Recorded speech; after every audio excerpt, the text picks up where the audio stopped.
Hello everyone, a warm welcome to you all on our application of Utkarsh classes.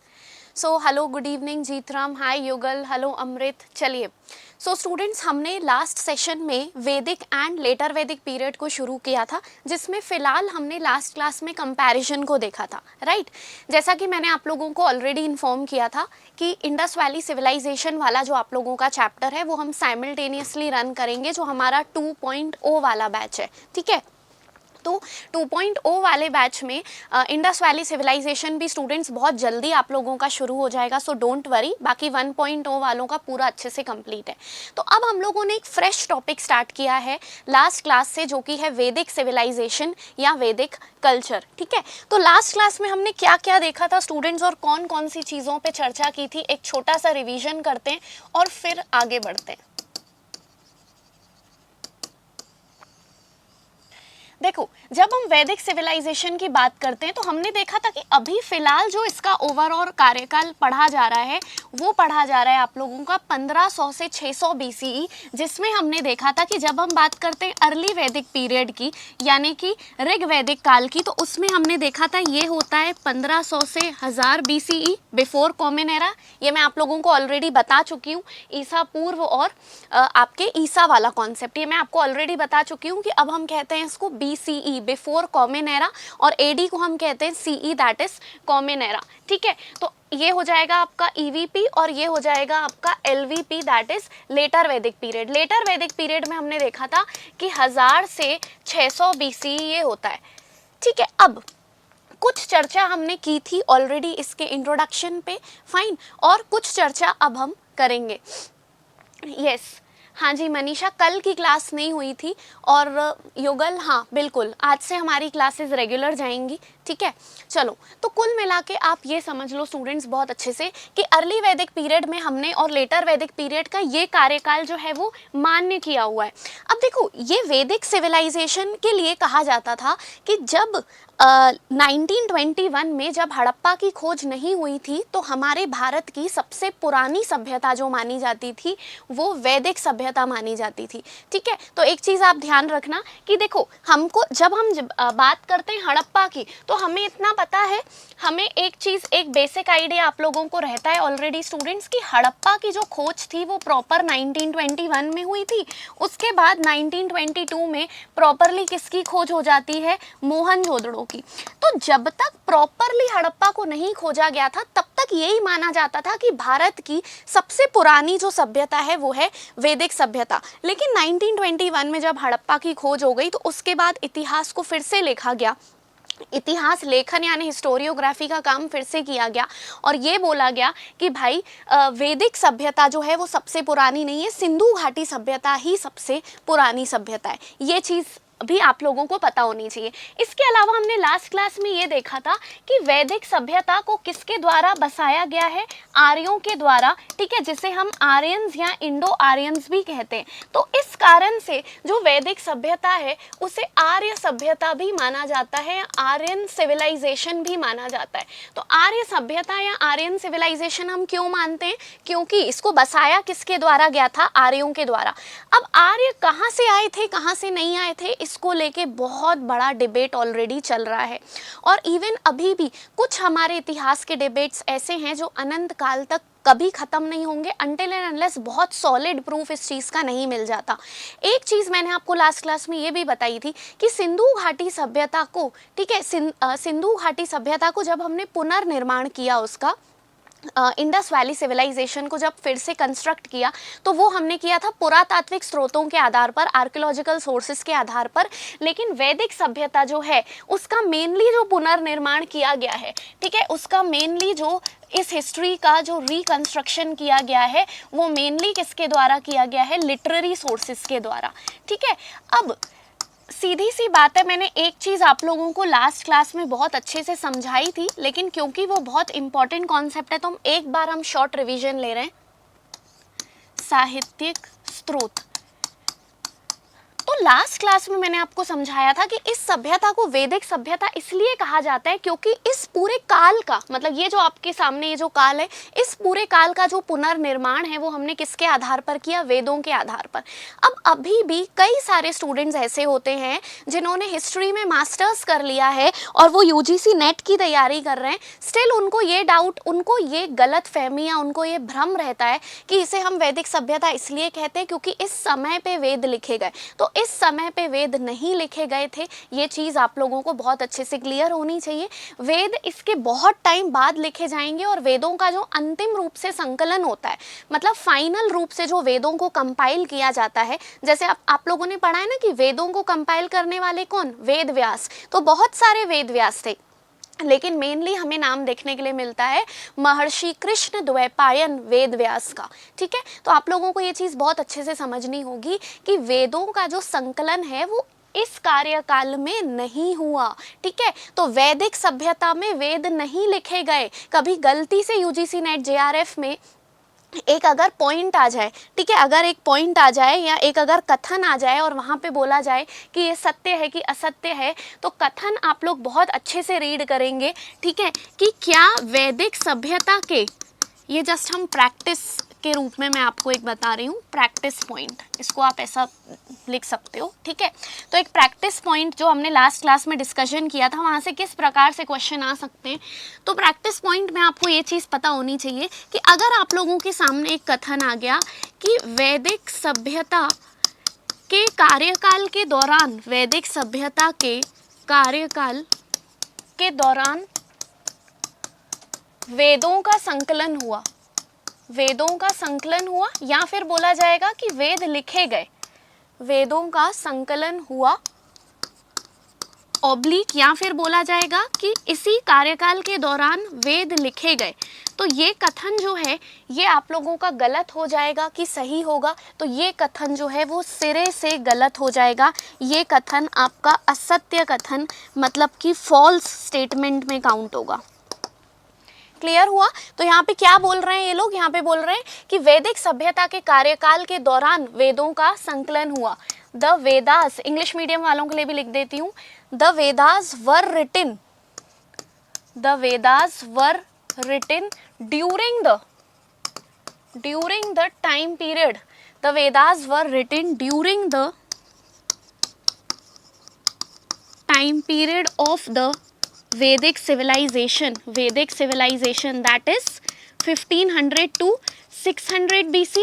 तो again ये कथन आपका सिरे से क्या हो जाएगा? गलत हो जाएगा, क्योंकि स्टूडेंट्स नोट करके आपको पता होना चाहिए कि वेदों का जो अंतिम संकलन है वो गुप्तास के टाइम तक होगा।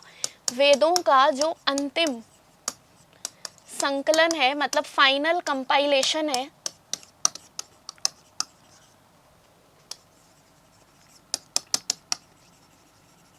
तो अंतिम संकलन तो आपके एंशिएंट हिस्ट्री में जब आपका गुप्त काल आएगा, तो गुप्त काल के दौरान होगा। उसको हम गुप्त काल में एक बार और देख लेंगे, या जब हम वेदों के फैक्ट्स नोट करेंगे तब मैं आपको लिखवा दूंगी। ठीक है, तो गुप्ता काल मतलब ड्यूरिंग द गुप्ता पीरियड। ठीक है, आई बात समझ में? अब इससे एक और बात ऐसे ही ये एक कथन है और ऐसा ही कंफ्यूजिंग कथन आप लोगों के एग्जाम में एक और आ सकता है। दूसरा कथन ये आ सकता है कि भाई दूसरा कथन ये आ सकता है कि क्या वैदिक सभ्यता में आर्यों को या आर्यंस को लिपि का ज्ञान था? उनकी प्रॉपर लेखन शैली थी? क्या उनको प्रॉपर स्क्रिप्ट का नॉलेज था? तो नहीं था। अब कई बच्चे क्या दिमाग लगाते हैं, एमए हो जाता है हिस्ट्री से, पास भी हो जाते हैं, लेकिन फिर क्या दिमाग लगाते हैं कि भाई जब वेद है, वेद प्रॉपर संस्कृत में, बहुत ही बढ़िया संस्कृत में लिखे हुए हैं, तो बच्चे दिमाग लगाते हैं कि ऑब्वियस सी बात है उनको लिपि का ज्ञान तो होगा। लेकिन अगेन यही एक और प्रैक्टिस पॉइंट आप लोग डालोगे कि भाई इनको लिपि का ज्ञान नहीं था।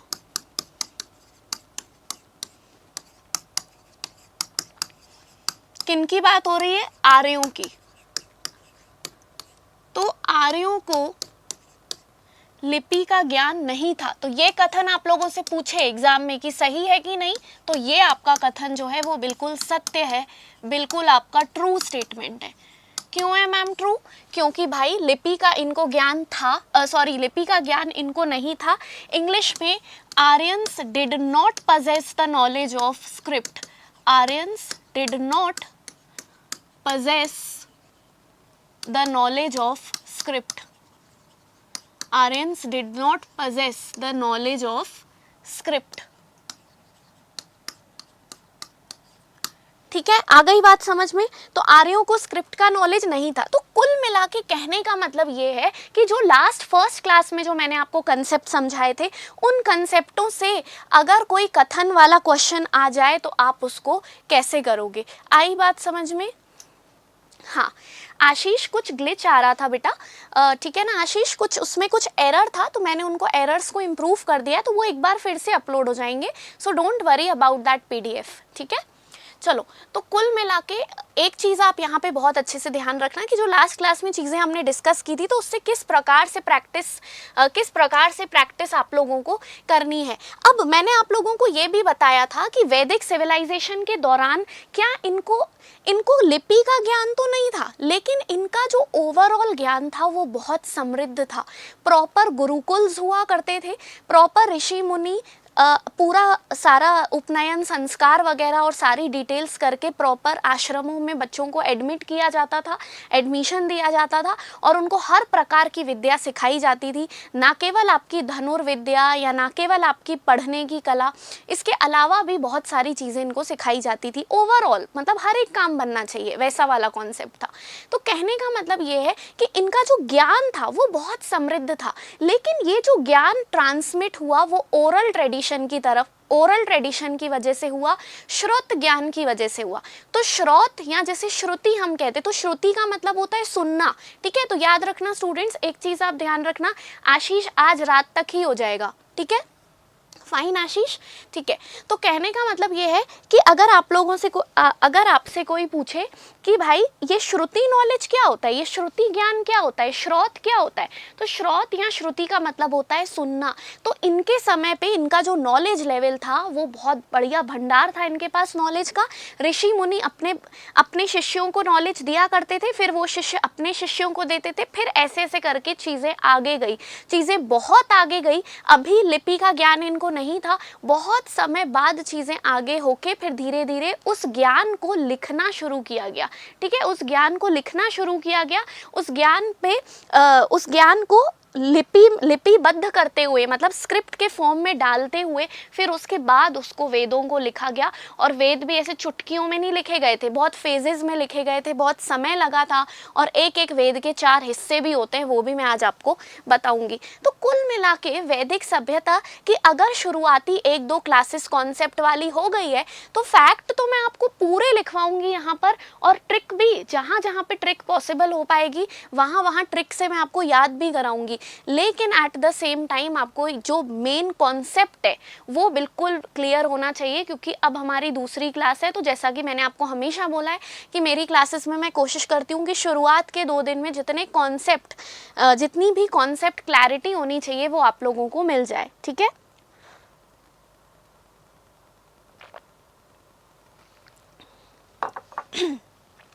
आई बात समझ में? तो कुल मिला के ये वाली चीजें भी आप याद रखेंगे। अब श्रोत ज्ञान या श्रुति लिटरेचर हम इसे क्यों बोल रहे हैं आपको क्लियर है। इंग्लिश में इसे कहा जाता है ओरल ट्रेडिशन। तो स्टूडेंट्स, इंग्लिश मीडियम वाले स्टूडेंट्स, कभी भी आप किसी भी अच्छे लेवल की किताब पढ़ो, हमेशा आपको एक शब्द देखने के लिए मिलेगा, ओरल ट्रेडिशन, ओरल, ORAL, ठीक है। तो ओरल ट्रेडिशन का मतलब यही है कि वो ज्ञान सुन के मौखिक रूप से, ओरल रूप से ट्रांसमिट हुआ है। इतनी चीज़ें क्लियर है।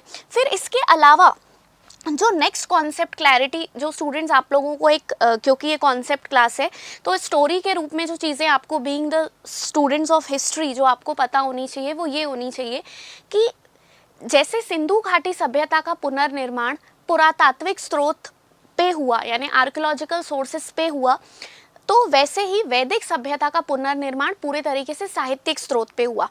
और लेकिन ऐसा नहीं है कि पुरातात्विक स्रोत एक भी नहीं मिले, ऐसा नहीं है, मिले हैं।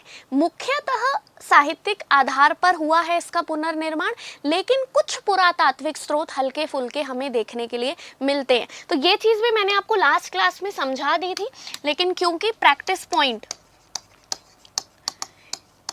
ये प्रैक्टिस पॉइंट के रूप में एक और कथन जो लास्ट क्लास से जो हम सोच रहे हैं कि भाई किस किस प्रकार से क्वेश्चंस बन सकते हैं, तो ये भी आप लोगों को एक कथन पता होना चाहिए कि अगर आपको कोई कथन मिले कि वैदिक सभ्यता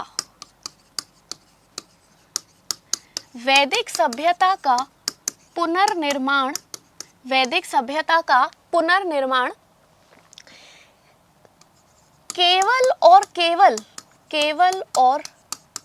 केवल साहित्यिक स्रोत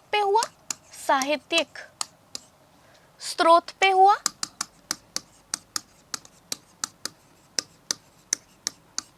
तो ये कथन आपसे कोई पूछे कि सत्य है कि असत्य है, तो असत्य है। क्यों असत्य है? ये कथन जो है वो क्यों फॉल्स है?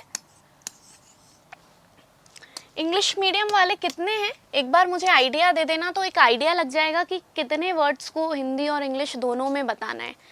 एक बार इंग्लिश मीडियम वाले मुझे यहाँ थम्स अप करके दिखाएंगे सामने।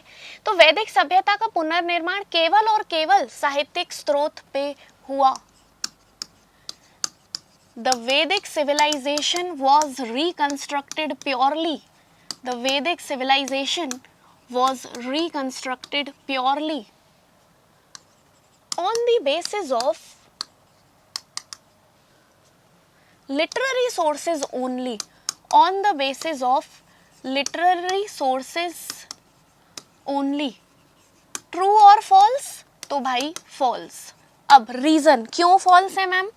क्योंकि स्टूडेंट्स आप लोगों को बहुत अच्छे तरीके से पता है कि मुख्यतः साहित्यिक स्रोत से हुआ है, मुख्यतः साहित्यिक स्रोत से हुआ,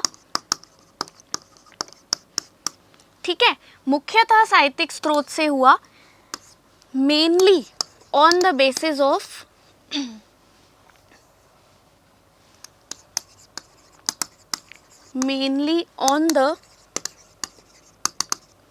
ऑफ लिटरेरी सोर्सेज। लेकिन इसका मतलब ये नहीं है कि पुरातात्विक स्रोत जीरो मिलेंगे, नहीं, पुरातात्विक स्रोत बहुत ही नगण्य मिलेंगे, मतलब एकदम नेग्लिजिबल, ठीक है। लेकिन हमको इतना पता होना चाहिए कि भाई पुरातात्विक स्रोत भी थे, पुरातात्विक स्रोत, आर्कियोलॉजिकल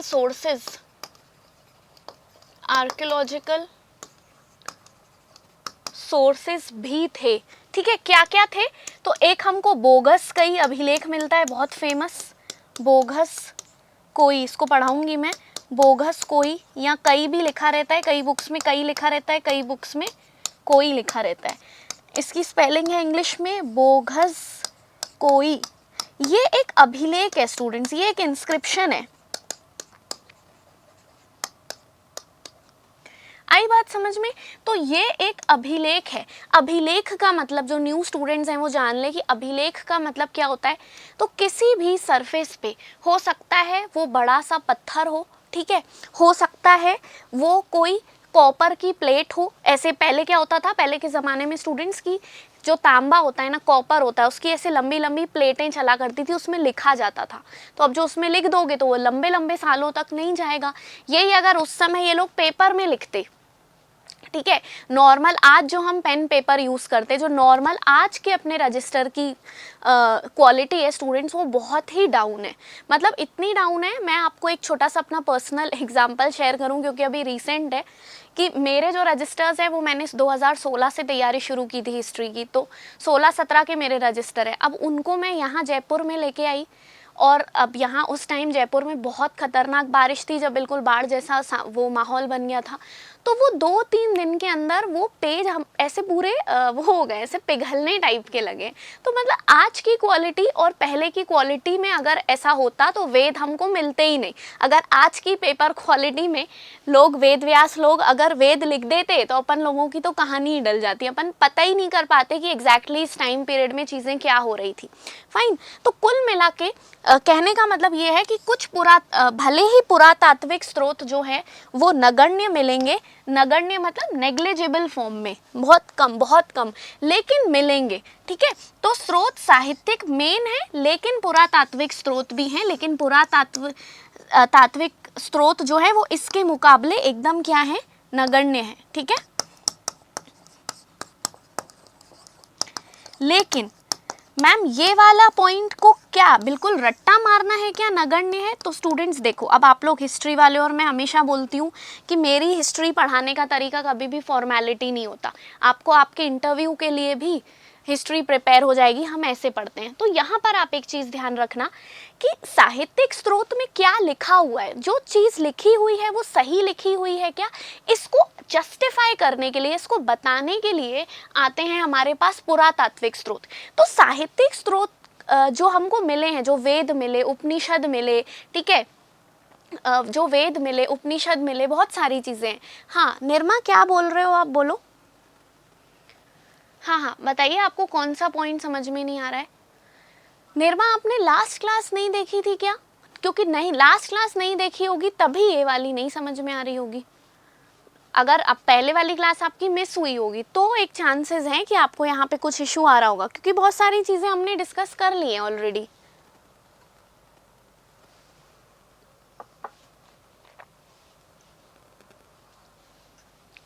हाँ जी निर्मा बताइए। तो कुल मिला के साहित्यिक स्रोत में क्या लिखा हुआ है, उन बातों को जस्टिफाई करने के लिए स्टूडेंट्स पुरातात्विक स्रोतों की जानकारी आवश्यक होती है। नहीं तो फिर क्या होगा, अब जैसे फॉर एग्जांपल चेतन भगत एक नॉवल भी लिखते हैं, तो अब ऐसा तो देखा जाए तो क्या वो एक साहित्यिक स्रोत बन जाएगा? नहीं, क्योंकि नॉवल तो क्या है, काल्पनिक है, सीधी सी बात है, ठीक है। तो कुल मिला के आप एक चीज़ ध्यान रखना कि साहित्यिक स्रोत को सही साबित करने के लिए कुछ हमारे पास पुरातात्विक स्रोत भी होने चाहिए। तो फॉर एग्जाम्पल जैसे एक बोगस खई अभिलेख मिल गया, उसको भी हम पढ़ेंगे डिटेल में। कुछ मृद भांड यानी कि पॉटरी मिल गई, मृद भांड जिसको हम पॉटरी कहते हैं। तो कुछ ऐसे मटके मिल गए, कुछ ऐसे बर्तन मिल गए, जिससे ये साबित हुआ कि हाँ, जो साहित्यिक स्रोतों में, जो वेदों में जो चीज़ें वैदिक सभ्यता के बारे में लिखी हुई है वो एकदम सटीक लिखी हुई है। अच्छा, अब एक और चीज़ ये है कि आपको पता है कि हिस्ट्री एक ऐसा सब्जेक्ट है तो जहाँ पे रिसर्च नहीं रुकती। ऐसा नहीं है कि हिस्ट्री एक पास्ट को लेके सब्जेक्ट है तो वहाँ पे रिसर्च रुक जाएगी या वहाँ पे शोध कार्य रुक जाएंगे, नहीं, शोध कार्य कंटिन्यूसली चलते हैं, रिसर्च कंटिन्यूसली चलती है। तो आप देखो पिछले कुछ सालों में आपके जो नॉर्थ इंडिया में कुछ ऐसे स्थान हैं जैसे सनौली वगैरह, ठीक है, कुछ ऐसे स्थान हैं जैसे कि सनौली वगैरह, तो उन स्थानों में लगातार वैदिक सभ्यता से संबंधित जो आपके कुछ एक्सकेवेशंस हैं या जो आपके कुछ उत्खनन कार्य हैं वो जारी हैं और कुछ कुछ चीज़ें हमको अगेन मिलती जा रही है। तो अभी जो हमारे रिसर्चर्स हैं, जो हमारे शोधकर्ता हैं, वो कंटिन्यूसली इस पे काम कर रहे हैं और हो सकता है कि आने वाले 20-25 सालों में और उत्खनन हमको वैदिक सभ्यता से मिले जिसके बल पर हम वैदिक सभ्यता को और अच्छे से समझ पाएँ। आई बात समझ में? ठीक है, क्लियर है?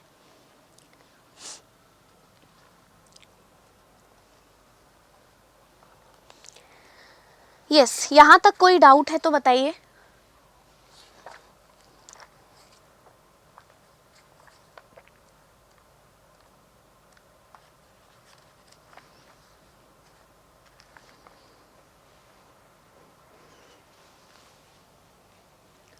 ओके, निर्मा ने लिखा है साहित्यिक और पुरातात्विक में दिक्कत आ रही है। ठीक है, इसको समझ लेते हैं। देखो वैसे तो इस पे आपकी अलग से क्लास होगी, बट यहाँ पे आपको बीच में कोई प्रॉब्लम नहीं आए तो तुरंत हम यहाँ पे डाउट उठा रहे हैं। जो डाउट है वो है आप लोगों का इतिहास के स्रोत से संबंधित, यानी सोर्सेज ऑफ हिस्ट्री। तो बहुत सिंपल है, यहाँ पर बाकी स्टूडेंट्स को पता है, लेकिन जिनको भी दिक्कत आ रही है वो एक बार समझ लें कि बहुत ब्रॉड क्लासिफिकेशन अगर हम करें ना कि स्रोत कौन कौन से होते हैं इतिहास को जानने के लिए, इतिहास को पढ़ने के लिए, उसका पुनर्निर्माण करने के लिए कौन कौन से स्रोत होते हैं। तो एक होता है स्टूडेंट्स आपके पुरातात्विक स्रोत, एक होते हैं आपके पुरातात्विक स्रोत और एक होते हैं आपके साहित्यिक स्रोत। बहुत मोटे तौर पे अगर हम स्रोतों को बांटे तो एक होते हैं आर्कियोलॉजिकल सोर्सेस और एक होते हैं आपके पुरातात्विक में यहाँ पे आ जाएगा आर्कियोलॉजिकल और आपके साहित्यिक में आ जाएगा लिटरेरी सोर्स। तो एक होते हैं आपके literary source, literary sources. Literary का मतलब क्या है? कोई भी चीज़ लिखित अवस्था में मिल रही है, जैसे फॉर एग्जाम्पल कोई भी किताब में हमें कोई चीज़ देखने के लिए मिली, कोई भी आत्मकथा, आत्मकथा मतलब किसी की ऑटोबायोग्राफी, या किसी की प्रशस्ति, प्रशस्ति का मतलब क्या होता है, PRASH, प्रशस्ति, प्रशस्ति का मतलब क्या होता है, एक तरीके से किसी के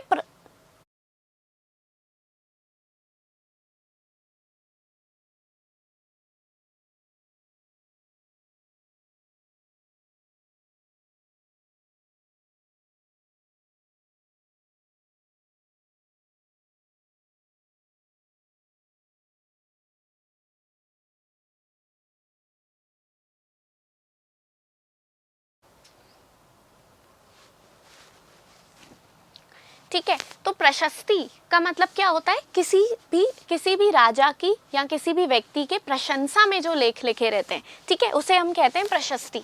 तो प्रशस्ति, जैसे फॉर एग्जाम्पल अगर हम बात करें समुद्रगुप्त की, तो समुद्रगुप्त के जो दरबारी कवि थे उन्होंने समुद्रगुप्त के अचीवमेंट्स को पूरा एक प्रशस्ति के फॉर्म में लिखा, तो प्रॉपर लिखा। तो अगेन ये भी किस में आ जाएगा, साहित्यिक स्रोत में या लिटरेरी सोर्स में।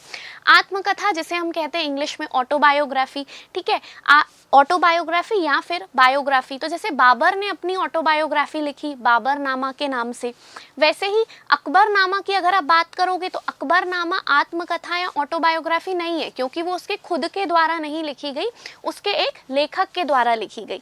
तो लेकिन कोई भी ऐसी इंफॉर्मेशन जो कि ऑथेंटिक तौर पर लिखी गई है वो हमारे लिए स्रोत के रूप में काम करेगी। इसके अलावा जो, जैसे फॉर एग्जाम्पल अगर हम बात करें कि विदेशी यात्रियों के विवरण मतलब कि description given by foreign travellers. तो फॉरेन ट्रैवलर्स फॉर एग्जाम्पल जैसे ह्यूएन सांग आए हर्षवर्धन के टाइम पे, फाहियान आए आपके चंद्रगुप्त के टाइम पे। तो फॉरेन ट्रैवलर्स आ रहे हैं बाहर से, इंडिया को पूरा स्टडी कर रहे हैं और उसके बारे में अपने लेख लिख रहे हैं, तो लिख रहे हैं, वो भी किस में आ जाएगा, साहित्यिक स्रोत में। उसी प्रकार से स्टूडेंट्स एक होते हैं आपके अभिलेख। अभिलेख मतलब देखो, अभिलेख में भी क्या आ गया, लेख वर्ड आ गया हिंदी में, और इंग्लिश में हम इसे क्या कहते हैं, इंग्लिश में हम कहते हैं इंस्क्रिप्शन। तो इंस्क्रिप्शन का मतलब होता है कि किसी भी कोई भी सरफेस पे या किसी भी ऐसी चीज़ पर जब उत्कीर्ण करके, इंस्क्राइब करके कोई भी इंफॉर्मेशन लिख दी जाती है उसे हम कहते हैं इंस्क्रिप्शन। फॉर एग्जांपल अगर मैं बात करूं कि रॉक एडिक्ट्स की, रॉक इंस्क्रिप्शंस की, ठीक है, दैट मीन्स इसका मतलब ये है कि एक बड़े से पत्थर पे जिसका सरफेस पूरा फ्लैट हो, वहाँ पर कोई चीज़ उत्कीर्ण करके लिख दी गई। अब लिख दी गई, इसका क्लियर कट मतलब ये है कि वो एक अभिलेख बन गया, क्योंकि वो बहुत लंबे समय तक हमें उस अवस्था में देखने के लिए मिलेगा। फाइन, तो अभिलेख का मतलब क्या होगा, आपके इंस्क्रिप्शंस। फिर इसके अलावा कोई भी ऐसी चीज़ जो कि लिखी गई है स्टूडेंट्स और ऑथेंटिक है, वो आ जाएगी आपके साहित्यिक स्रोत में।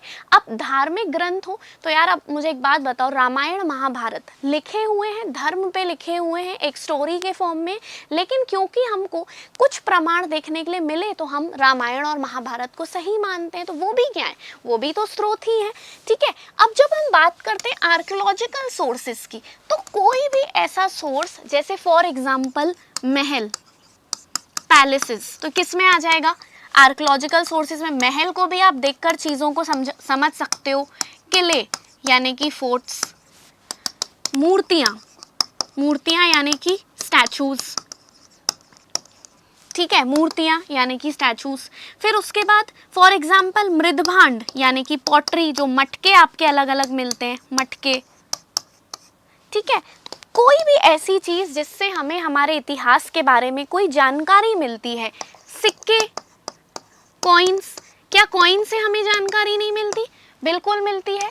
क्या अस्त्र शस्त्र से हमें जानकारी नहीं मिलती, मान लो किसी की कोई तलवार मिली, किसी राजा महाराजा की, क्या कोई वेपन मिला, तो क्या उससे हमें जानकारी नहीं मिलती, मिलती है। कोई भी ऐसी चीज़ जिससे हमें हमारे इतिहास के बारे में कुछ जानकारी मिल जाए उसे हम कहते हैं पुरातात्विक स्रोत, लेकिन वो लिखित के फॉर्म में नहीं है। हम उस चीज़ को देखते हैं, समझते हैं, अंदाज़ा लगाते हैं और फिर चीज़ों को लिखते हैं। तो ये किस में आ जाएंगे? पुरातात्विक स्रोत में। अब मुझे बताइए निर्मा, जिनका डाउट था, अब निर्मा आप मुझे बताइए क्या इस अभी कोई परेशानी है? इसको हम डिटेल में एक अलग चैप्टर में पढ़ेंगे, लेकिन मुझे नहीं पता था कि बेसिक ये प्रॉब्लम आ सकती है। और अच्छी बात है, आप लोग बता दिया करो कि मैम यहाँ पे डाउट आ रहा है, तो हम उसी क्लास के बीच में हम एक टेबल बना के चीज़ों को समझ लेंगे। फाइन। यस, आशीष ने ठीक लिखा है, किसी की प्रशंसा में लिखित ग्रंथ। कौशल्या ने लिखा है साहित्यिक में वेद पुराण, रामायण, महाभारत, पुरातात्विक में अभिलेख, मुद्राएं, स्मारक, भवन, मूर्तिकला, चित्रकला। Very good. अब जैसे फॉर एग्जांपल कौशल्या ने बहुत बढ़िया पॉइंट बताया, मैम चित्रकला, पेंटिंग्स। बिल्कुल, क्या पेंटिंग्स हमें जानकारी नहीं देती? बिल्कुल देती है। तो समझ रहे हो ना, मतलब अब तो आप खुद से अंदाजा लगा ही सकते हो। तो आई होप पुरातात्विक स्रोत और साहित्यिक स्रोत में अब डिफरेंस क्लियर है। और जो डाउट्स थे आप लोगों के, तो आई होप अब डाउट आपका क्लियर होगा कि सिंधु घाटी सभ्यता का प्रमुख स्रोत है पुरातात्विक। और सिंधु घाटी सभ्यता में भी हमें कुछ लेखन शैली देखने के लिए मिली, लेकिन हम उसे पढ़ नहीं पाए। तो सिंधु घाटी सभ्यता का जो पूरा पुनर्निर्माण हुआ वो हम टाइम मशीन में बैठकर तो देखने नहीं गए। हमने किसके आधार पर किया? पुरातात्विक स्रोत के आधार पर किया। उसी प्रकार से जब हम वैदिक सभ्यता की बात करते हैं, जो अभी हमारा टॉपिक चल रहा है, तो वैदिक सभ्यता का जो पुनर्निर्माण है वो साहित्यिक स्रोत के आधार पर हुआ है, वेदों के आधार पर हुआ है। और वेद के जो हिस्से हैं, जो वेद के जो पार्ट्स हैं, जो अभी हम पढ़ेंगे नेक्स्ट क्लास में, उसके आधार पर हुए। अब अगर किसी को कोई डाउट आएगा तो आप लोग क्या करना, लाइव क्लास के बाद दोनों क्लासेस को एक बार फिर से डबल स्पीड में देखना, तो चीज़ें क्लियर हो जाएंगी। फाइन। चलो, तो कुल मिला के स्टूडेंट्स, ये जो लास्ट क्लास में हमने सेशन जो लिया था उसके आधार पर ये 2 प्रैक्टिस पॉइंट जो थे उनको अब हमने डिस्कस कर लिया है। अब इसके अलावा मैंने आप लोगों को ये भी बताया कि रिसर्च अभी भी चल रही है। अभी भी हमारे भारत के नॉर्थ इंडिया में, उत्तर भारत में ऐसे कुछ स्थान हैं जिनको देखने पर लगता है कि कंटिन्यूसली जो शोध कार्य हैं या जो आपके रिसर्च वर्क हैं, न्यू एक्सकेवेशंस हैं, न्यू उत्खनन हैं, नए नए उत्खनन हैं, वो हमारी जो आर्कियोलॉजिकल सर्वे ऑफ इंडिया है, ASI जिसे हम कहते हैं, हमारे भारत सरकार का प्रमुख जो पुरातात्विक विभाग है, वो भी लगातार इस पे काम कर रहा है। तो रिसर्च चल रही है, ठीक है। तो रिसर्च कभी रुकेगी नहीं। तो हो सकता है कि आगे आने वाले फ्यूचर में जैसी जैसी न्यू चीज़ें हमें वैदिक सभ्यता के बारे में मिले, हो सकता है कि उससे हमारा जो इतिहास है वो एक बार फिर से लिखा जाए, उसमें न्यू एडिशंस हो। वैसे भी इतिहास कभी सेम नहीं चलता, शोध के अकॉर्डिंग उसमें परिवर्तन आते ही आते हैं, ठीक है। तो चीज़ों को आपको हर प्रकार से देखना है, अपने माइंड को ब्रॉड रखो। मुझे बहुत लंबा एक्सपीरियंस रहा है स्टूडेंट्स, मतलब 8-9 साल की मेरी जर्नी रही है और मैंने बहुत से एग्जाम्पल्स देखे। जो बच्चों को पूरा ज्ञान होता है ना, भरी रहती हैं किताबें दिमाग में, हाँ उनसे पूछ लो, वेदों के बारे में बता दो, पूरे फैक्ट बता देंगे। कोई भी क्वेश्चन आ जाए बता देंगे। वेदों के अलावा अगर हम बात करें, किसी भी ऐसे नॉर्मल फैक्ट पे बात करो, बता देंगे। जहां उनको खड़ा कर दो, फॉर एग्जांपल कोई बोल दे कि आप हिस्ट्री से गोल्ड मेडलिस्ट हो और जाके PhD का इंटरव्यू दे के आ जाओ, बाहर निकल जाएंगे। क्यों? चीज़ों को एनालाइज नहीं किया, छोटे मस्तिष्क से पढ़ा, बस नाम के लिए पढ़ा, वो पढ़ना नहीं होता। ऐसे ही PhD वगैरह के इंटरव्यूज़ में ये आपसे पूछा जा सकता है, जैसे अभी मैंने आपको बताया ना कि क्या इतिहास स्थिर है, क्या इतिहास बदलता नहीं, क्या इतिहास लेखन बदलेगा? बिल्कुल बदलेगा। आज अगर हमें कोई ऐसा साक्ष्य मिल जाए अकबर के बारे में, मान लो अकबर के बारे में कुछ उत्खनन में कोई चीज़ मिल जाए, क्योंकि रिसर्च तो आपकी कंटिन्यूसली हो रही है, शोध कार्य तो आपके कंटिन्यूसली हो रहे हैं, तो अगर हमको कोई ऐसी चीज़ मिल जाए तो क्या उसमें बदलाव आएगा? बिल्कुल आएगा। क्या इतिहास को दोबारा लिखा जा सकता है? बिल्कुल लिखा जा सकता है। क्या इतिहास स्थिर है? नहीं है, क्योंकि शोध कार्य कंटिन्यूसली चल रहे हैं। तो मान लीजिए कि पीएचडी के इंटरव्यू में भी अगर कोई आपसे ऐसी चीज़ें पूछे, या आप लोग सब मास्टर्स हो, कहीं आपको अप्लाई करना हो किसी प्राइवेट कॉलेज में या कहीं पर भी, इवन किसी स्कूल में, तो अगर आपसे बेसिक सा प्रश्न किया जाए तो क्या उसका उत्तर आपको बनेगा? तो अब बनना चाहिए कि हाँ भाई, शोध कार्य कंटिन्यूसली हो रहे हैं, ठीक है। तो उस पर अगर कोई फैक्ट हमें नया निकल कर आता है तो उसके आधार पर हम इतिहास लेखन यानी कि हिस्टोरियोग्राफी को या हिस्ट्री राइटिंग को दोबारा लिखेंगे और उस फैक्ट को बदल देंगे। क्लियर है? आई होप इतनी चीजें अब आप लोगों को क्लियर है। फाइन, चलो अब आ जाते हैं हमारे कि हम लास्ट क्लास में कहाँ पर थे। तो स्टूडेंट्स, लास्ट क्लास में हम डिफरेंसेस देख रहे थे। क्या क्या डिफरेंसेस हमने देखे थे? तो हमने बहुत अच्छे तरीके से जो आपके पॉलिटिकल डिफरेंसेस हैं उनको स्टडी किया था, ठीक है। पॉलिटिकल डिफरेंसेस बिटवीन अर्ली वैदिक पीरियड एंड लेटर वैदिक पीरियड, ठीक है। तो जो आपके पॉलिटिकल डिफरेंसेस हैं अर्ली वैदिक और लेटर वैदिक पीरियड के, मतलब दोनों ऋग वैदिक सभ्यता और उत्तर वैदिक सभ्यता के बीच जो राजनीतिक अंतर है वो हमने देख लिए थे। कॉन्सेप्ट वाला पार्ट हमारा हो गया था। लास्ट क्लास में हम पढ़ रहे थे सामाजिक अंतरों को। सामाजिक अंतर मैंने कुछ आपको बताए थे कि किस प्रकार से सामाजिक नीतियां जो है या जो समाज की एक तरीके से रूपरेखा है, जो कास्ट सिस्टम है, वो किस प्रकार से परिवर्तित होती है। इस चीज को हमने एक शॉर्ट फॉर्म में देखा था। सामाजिक अंतर मतलब सोशल डिफरेंसेस। क्लियर? तो यहां तक आप लोगों ने लास्ट क्लास को रिवाइज किया होगा। मुझे बताइए, क्या लास्ट क्लास में कोई डाउट था? यस, जल्दी से थम्स अप करिए जितने भी स्टूडेंट्स लाइव हैं। अनिल कुमार सहरिया, पूजा ढाका, ठीक है, कौशल्या, निर्मा, आशीष, हेमंत।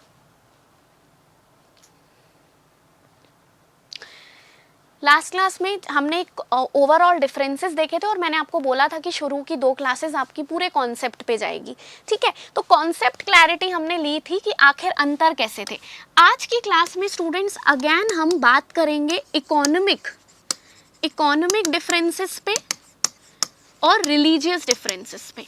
उसके बाद कल से हम सीधे सीधे हमारे नोट्स बनाना शुरू कर देंगे। जैसे हम टॉपिक टू टॉपिक वाइज पढ़ते हैं, हमारे 1.0 वाले बच्चों को पता है कि हमारा पढ़ने का पैटर्न क्या रहता है, ठीक है। तो आर्थिक अंतर और एक हो जाएगा आपका धार्मिक अंतर,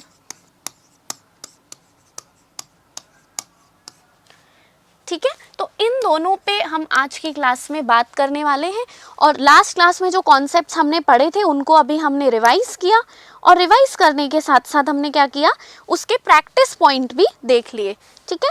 तो थोड़ा सा, क्योंकि ये चैप्टर ऐसा है तो 1-2 दिन लगेंगे, फिर बढ़िया आप लोग एक बार चैप्टर खत्म हो जाए फिर बताना कैसा कॉन्फिडेंस आता है।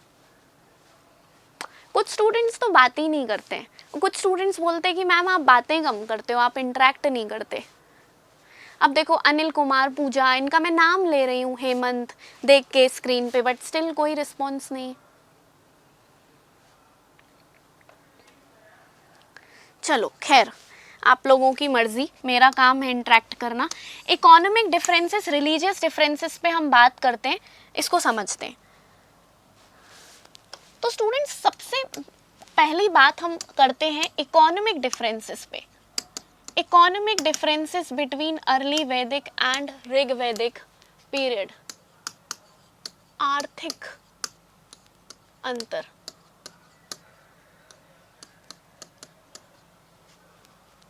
ठीक है। चलो फिर से वही चीज करेंगे, आप लोगों को पैटर्न मालूम है। शुरू में हम लिखते हैं ऋग्वैदिक काल, पहले वाले कॉलम में 1500 से 1000, ये बार बार मैं लिखती हूँ ताकि रट्टा हो जाए, कोई चीज भूलो ना। ऋग्वैदिक काल, और फिर आपको पता है उत्तर वैदिक काल, लेटर वैदिक पीरियड, ठीक है। ये कब से कब तक हो जाएगा? 1000 से 600। ये इसलिए लिखती हूँ बार बार ताकि चीजें आप लोगों को लर्न हो जाए। हमारे टीचर्स ने भी हमको ऐसे ही पढ़ाया था, तभी आज तक भी हम लोगों को पूरे कॉन्सेप्ट्स याद है। चलो तो अब देखो आगे बढ़ते हैं। ऋग्वैदिक काल की जब हम बात करते हैं तो अगेन आपको याद होगा स्टूडेंट्स, हम कभी भी डिफरेंशिएशन करते हैं तो हम बात करते हैं प्रकृति पे। यूजीसी नेट तो छोड़ो, यूपीएससी भी हिस्ट्री से दोगे ना तो भी ऐसे ही ड्राफ्टिंग बता दूंगी आंसर्स की कि आंसर राइटिंग भी, ठीक है, आंसर राइटिंग भी आप लोगों को बनेगी। यूजीसी नेट आप यूपीएससी का मेंस लिख कर आइए हिस्ट्री से, आंसर की फॉर्मेटिंग तक आप लोगों को बनने लगेगी इस बैच के खत्म होने तक। हाँ, युगल ने लिखा है कि मैम आप इनको चुटकुल्ले सुना दिया करो मुझे ही नहीं आते हैं चुटकुल्ले तो मैं क्या सुनाऊं। ऋग्वैदिक काल की प्रकृति यानी किसकी बात हम कर रहे हैं, नेचर की। तो स्टूडेंट्स नेचर में सबसे इम्पॉर्टेंट चीज़ है कि इनकी जो पूरी अर्थव्यवस्था थी वो किस पे आधारित थी, वो पशुपालन पे आधारित थी। इनकी अर्थव्यवस्था यानी कि इनकी इकोनॉमी, तो अर्थव्यवस्था इनकी किस पे आधारित थी, इनकी अर्थव्यवस्था पूरे तरीके से पशुपालन पर आधारित थी, एनिमल हस्बेंड्री पर आधारित थी।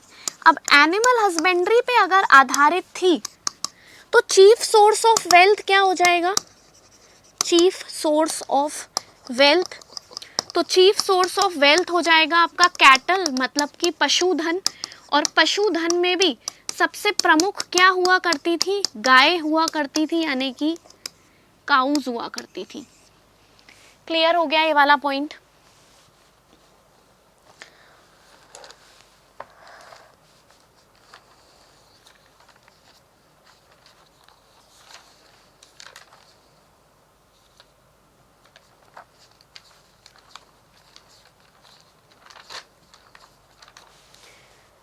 यस, सो ये वाला पॉइंट क्लियर है। तो चीफ सोर्स ऑफ वेल्थ मतलब हिंदी में आप बोल सकते हो आय यानी कि संपत्ति का प्रमुख साधन। तो संपत्ति का साधन यहाँ पर क्या होता था, पशुधन। पशुधन में भी क्या, गाय।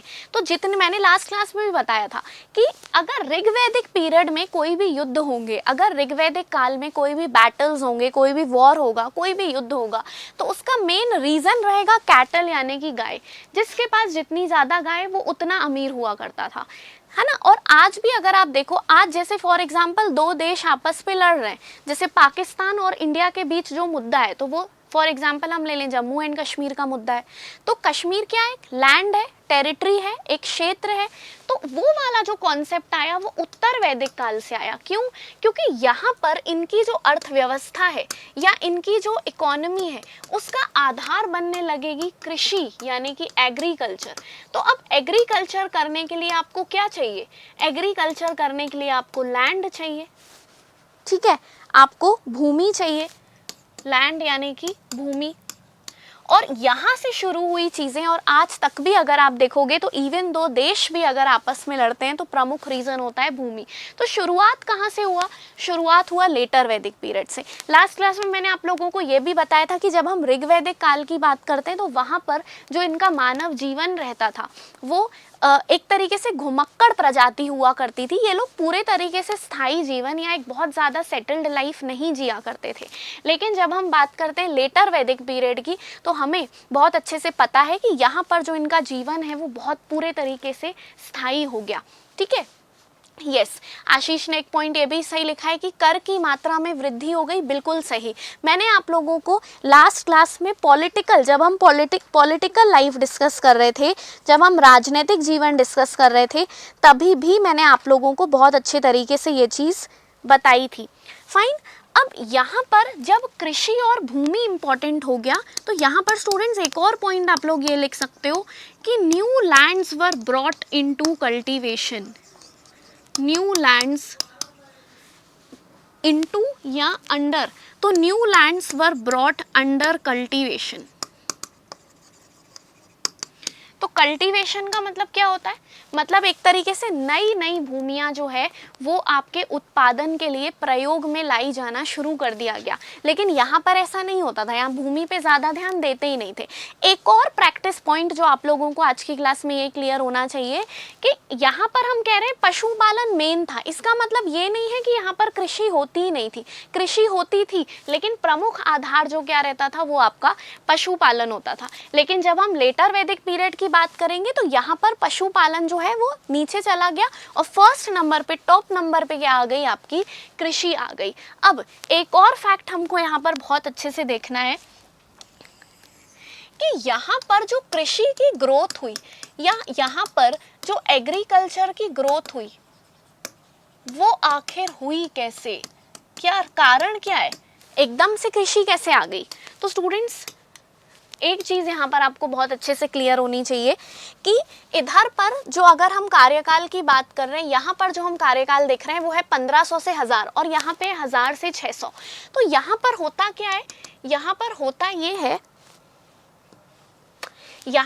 ये है कि जो बीच वाला टाइम पीरियड है ना, अराउंड 950 टू 1000 BC का, तो इस बीच वाले पीरियड में किसकी खोज हो जाती है, लौह की खोज हो जाती है, किसकी डिस्कवरी हो जाती है, आयरन की डिस्कवरी हो जाती है। ठीक है, किसकी खोज हो जाती है, लौह की खोज हो जाती है, किसकी डिस्कवरी हो जाती है, आपके आयरन की डिस्कवरी हो जाती है।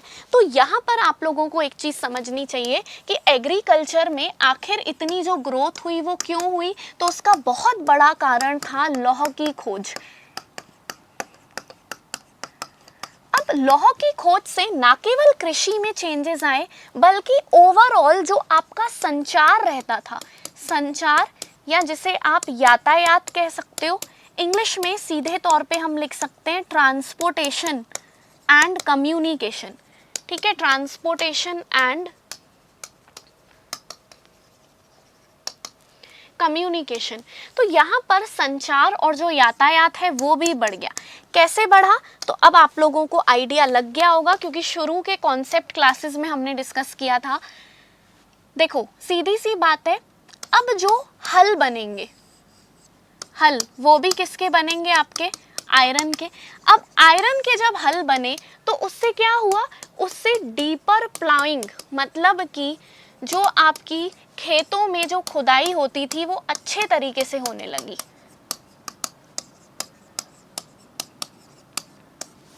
ठीक है, तो ये जो हल है वो आयरन के बनने लगे। अगर हम बात करें तो सिंधु घाटी सभ्यता की, अगर हम बात करें इंडस वैली सिविलाइजेशन की, तो स्टूडेंट्स सिंधु घाटी सभ्यता में जो हल रहते थे वो मेनली लकड़ी के बनते थे। मतलब जो प्लाउज रहते थे वो किसके बनते थे, वुडन के बनते थे। अब बहुत कॉमन सेंस वाली बात है कि वुड के प्लाउ से यानी लकड़ी के हल से अगर आप लोग खेत जोतेंगे और आयरन यानी कि लौह के हल से खेत जोतेंगे तो आयरन वाले ज़्यादा डीप तक जाएंगे। ज़्यादा डीप जाएंगे तो जो आपकी उत्पादकता है, उत्पादकता जो आपकी फर्टिलिटी है वो भी क्या हो जाएगी, इंक्रीज होगी। अब फर्टिलिटी जब इंक्रीज होगी तो कृषि तो बढ़ेगी ही बढ़ेगी। एक चीज़ ये, दूसरी चीज़ क्या हुआ, अगर जो भी आपके आयरन इम्प्लीमेंट्स हैं, इसको हम फर्स्ट पॉइंट बना लेते हैं, इसको हम सेकंड बना लेते हैं। तो जो भी आपके आयरन इम्प्लीमेंट्स हैं, मतलब जो भी आपके लौह के उपकरण हैं, तो लौह के उपकरणों में अगर आप कुल्हाड़ी की बात करो या हल की बात करो तो उससे क्या होगा, उससे जो आपके फॉरेस्ट्स हैं वो अच्छे तरीके से क्लियर होने लगे। Forests got cleared. इसका मतलब ये है कि वनों की जो एक तरीके से कटाई हुई वो अच्छे से हुई। अब वनों की कटाई का माध्यम क्या था कि जब तक आप पूरे फॉरेस्ट लैंड को, पूरे वन क्षेत्र को जब तक कि आप क्लियर नहीं करोगे तब तक आप वहाँ पे खेती नहीं कर पाओगे। तो ऑब्वियस सी बात है कि खेती अगर आपको करनी है, अगर आपको उत्पादकता बढ़ानी है तो नए नए फॉरेस्ट लैंड, जो नए नए वन क्षेत्र होंगे उनको अच्छे से क्लियर करना पड़ेगा, बड़े बड़े पेड़ों को काटना पड़ेगा और फ्लैट लैंड में कन्वर्ट करोगे उसको, तभी तो जाके उसमें कृषि होगी, खेती होगी। तो सीधी सी बात है कि आयरन इम्प्लीमेंट्स या लौह के उपकरणों के कारण क्या हुआ, वनों की कटाई होने लगी, जिसके कारण फिर से साइकिल घुमा दो, फर्टिलिटी यानी उत्पादकता क्या हो गई, बढ़ गई। क्लियर हुआ। और क्या हुआ वनों आयरन से, तो आयरन यानी कि लौह का जो प्रयोग है वो आपके जो चक्के होते हैं, जो व्हील्स होते हैं, व्हील्स, उनके स्पोक में होने लगा। तो अब अगर स्पोक जो है तो इससे क्या होगा, अगेन जो इससे जो आपकी यातायात व्यवस्था है वो सुधरी। बैलगाड़ियां वगैरह तो चलती थी तो उसमें उसके जो चक्के हैं वो और मजबूत हो गए, तो उससे क्या होगा, आपकी यातायात व्यवस्था इंप्रूव होने लगेगी। तो अगर कहीं एक जगह पे कोई भी सामान अगर प्रोड्यूस हो रहा है, उत्पादित हो रहा है, तो उसको आप दूसरी जगह पर शिफ्ट कर सकते हैं। तो कुल मिला के अगर आप प्राइमरी सेक्टर, प्राथमिक क्षेत्र की बात करो, सेकेंडरी सेक्टर की बात करो, तो जो आपके आर्ट्स एंड क्राफ्ट्स होते हैं, शिल्प कला, तो आर्ट्स एंड क्राफ्ट्स या शिल्प कला के क्षेत्र में भी जब आप आयरन इम्प्लीमेंट्स या आयरन टूल्स को यूज़ करोगे, मतलब जब आप लौह के उपकरणों को यूज़ करोगे, तो आपकी जो आर्ट्स एंड क्राफ्ट्स है, जो आपका शिल्प कला वाला क्षेत्र है, उसमें भी ग्रोथ होगी। तो प्राइमरी सेक्टर में ग्रोथ, प्राथमिक क्षेत्र में ग्रोथ, सेकेंडरी सेक्टर में ग्रोथ, द्वितीय क्षेत्र में ग्रोथ और तृतीय क्षेत्र में भी ग्रोथ हो गया। तो कुल मिला के स्टूडेंट सीधी सी बात है, जब हम लेटर वैदिक पीरियड की बात करते हैं तो लेटर वैदिक पीरियड में जो पूरी इकोनॉमी है, ओवरऑल इकोनॉमी भी बूस्ट होने लगेगी। क्लियर हुआ? यस, कौशल्या ने बिल्कुल ठीक लिखा है, लोहे के पहिए बनने लगे जिससे यातायात में वो ज़्यादा चलने लगे। वेरी गुड, बिल्कुल सही पॉइंट है। लोहे की खोज के कारण वर्ग संघर्ष शुरू हो गए और छोटे छोटे जनों को जीतकर बड़े बड़े जनपद बन गए। यस, वेरी गुड, ये भी पॉइंट बिल्कुल ठीक है आशीष। मैंने आप लोगों को लास्ट क्लास में ये चीज़ समझाई थी स्टूडेंट्स, लास्ट क्लास में मैंने आपको ये चीज़ समझाई थी कि जब हम बात करते हैं, नोट करके लिख देती हूँ नहीं तो पॉइंट ब्रेक हो जाएगा आप लोगों का। नोट करके हमने बात की थी कि जब हम ऋग वैदिक पीरियड की बात करते हैं तो यहाँ पे जन हुआ करते थे, और लेटर वैदिक पीरियड में ये जो जन है ये किस में कन्वर्ट हो जाएंगे? जनपद में कन्वर्ट होंगे। तो जनपद में कन्वर्ट होने के लिए आपको शक्ति चाहिए, पावर चाहिए, और पावर तो तभी मिलेगा जब आपके पास अस्त्र शस्त्र हो। तो अस्त्र शस्त्र यानी कि आपके पास वेपन्स हो। तो आयरन की खोज के कारण क्या होने लगा स्टूडेंट्स? आयरन की खोज के कारण जो आपके वेपन्स थे वो भी किसके बनने लगे? लौह के बनने लगे। आयरन के वेपन्स जब बनेंगे तो क्या होगा? जिसके पास आयरन होगा तो वो अच्छी आयरन से उपकरण बना लेगा और उसकी जो सेना है वो मजबूत हो जाएगी, और धीरे धीरे कैप्चर करते जाएंगे नए नए लैंड्स को, अपना जो क्षेत्र है वो बढ़ाते चले जाएंगे। ठीक है, और अल्टीमेटली जो छोटे छोटे जन थे वो लेटर वैदिक पीरियड में किस में कन्वर्ट हो जाएंगे? जनपद में। तो ये आयरन का बहुत बड़ा रोल प्ले जो है वो हमें देखने के लिए मिलता है। ठीक है,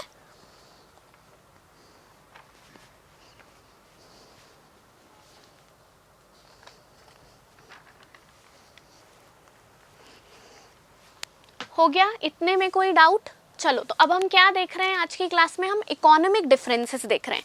तो अभी तक क्या क्या देख लिया हमने? इकोनॉमिक डिफरेंसेस में सबसे पहला पॉइंट जो हमने किया वो हमने किया अर्थव्यवस्था में। तो इनकी अर्थव्यवस्था का जो मेनली बेस था वो पशुपालन था, प्रमुख ऑक्यूपेशन था। यहाँ पे कृषि हो गई। यहाँ पे हमने देखा कि इनकी जो वेल्थ थी वो कैटल, गाय हुआ करती थी, और यहाँ पे जो उनका प्रमुख जो चीफ सोर्स ऑफ वेल्थ होगा, मतलब जो संपत्ति का प्रमुख साधन होगा, वो क्या हो जाएगा? यहाँ पे वो हो जाएगा भूमि। फिर इसके बाद हमने नेक्स्ट पॉइंट में ये देखा कि कृषि जो है वो बहुत ज़्यादा बढ़ने लगी, संचार यातायात बहुत ज़्यादा बढ़ने लगा। तो ये सब जो बढ़ा, तो इसके रीजंस क्या थे? इसके रीजंस हमने देखे आयरन की खोज। आयरन से संबंधित हमने सारे पहलुओं पे बात की। ठीक है, अब उसी हमारी टेबल को हम आगे बढ़ाएंगे। तो स्टूडेंट्स, एक पॉइंट हम डिफरेंशिएशन में बना सकते हैं व्यापार और वाणिज्य का। व्यापार और वाणिज्य, ठीक है, ट्रेड एंड कॉमर्स।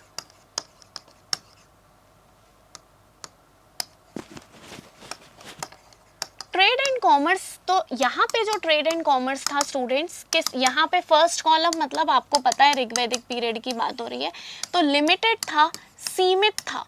और यहाँ पर जो आपका ट्रेड एंड कॉमर्स होगा वो बढ़ता जाएगा, इट विल प्रोग्रेस। ठीक है, तो जो आपका यहाँ पर जो व्यापार और वाणिज्य होगा उसकी क्या होगी? उसकी बहुत अच्छी प्रगति होगी। तो यहाँ पर व्यापार वाणिज्य सीमित था, यहाँ पर उसकी यहाँ पे जो है वो उसकी प्रगति हो रही थी। अगर हम बात करें कि व्यापार वाणिज्य कैसे हुआ करता था, तो देखो करेंसी तो अभी आई नहीं थी, तो क्या चला करता था? बार्टर सिस्टम ही चला करता था। बार्टर सिस्टम का मतलब है आपका वस्तु विनिमय। तो व्यापार वाणिज्य जो था वो चलता कैसे था, बार्टर सिस्टम यानी वस्तु विनिमय से ही चलता था। तो कहने का मतलब ये है कि ये मेरे पास पेन है और आप लोगों के पास बॉटल है, तो सीधी सी बात है कि मैं आपको पेन दे दूंगी, आप मुझे बॉटल दे दोगे, हमारा काम खत्म। लेकिन समस्याएं कब आएंगी, समस्याएं तब आएंगी जब मैं तो आप लोगों को पेन देने के लिए रेडी हूँ, लेकिन बदले में मुझे बॉटल नहीं चाहिए, मुझे कोई और आइटम चाहिए। फॉर एग्जाम्पल मुझे किताब चाहिए और किताब आप लोगों के पास है नहीं, तो क्या हमारा ट्रांजैक्शन हो पाएगा, नहीं हो पाएगा। तो बार्टर सिस्टम में दुनिया भर की पंचायतें थी।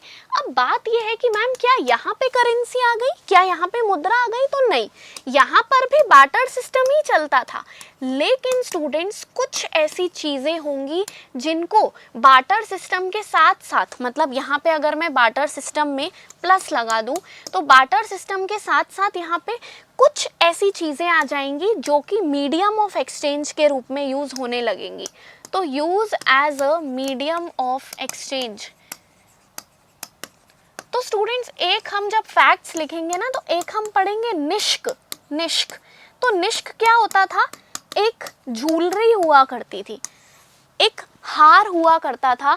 तो वो ज्वेलरी को या एक, भाई सीधी सी बात है, कई बार हमारे पास पैसे नहीं होते तो हम क्या करते हैं, हमारे पास घड़ी है, आप घड़ी ले लो, हमें फ़ोन यूज़ करने दे दो। ऐसा होता है कई बार कि हम किसी बहुत बड़ी परेशानी में पड़ गए, आप लोगों ने मूवीज़ में देखा होगा, भगवान की कृपा से आप और मैं ऐसी परेशानी में नहीं पड़ेंगे, लेकिन हमने मूवीज़ में देखा है ना कि कभी कोई जंगल वंगल में भटक गया, हमको फ़ोन यूज़ करना है, अब वो बोलेगा व्यक्ति सामने वाला कि फ़ोन यूज़ करने देंगे, हमको क्या मिलेगा। तो भाई आप लोगों के पास जो होगा, घड़ी होगी तो घड़ी दे दोगे, ईयरिंग है तो ईयरिंग दे दोगे, सोने की चेन पहनी है तो वो दे दोगे। तो वैसा ही क्या हुआ, यहाँ पर आके आके लोगों का दिमाग थोड़ा सा खुला और इनने बोला कि कुछ ज्वेलरी जो है उसको आप वस्तु विनिमय के रूप में यूज कर सकते हो।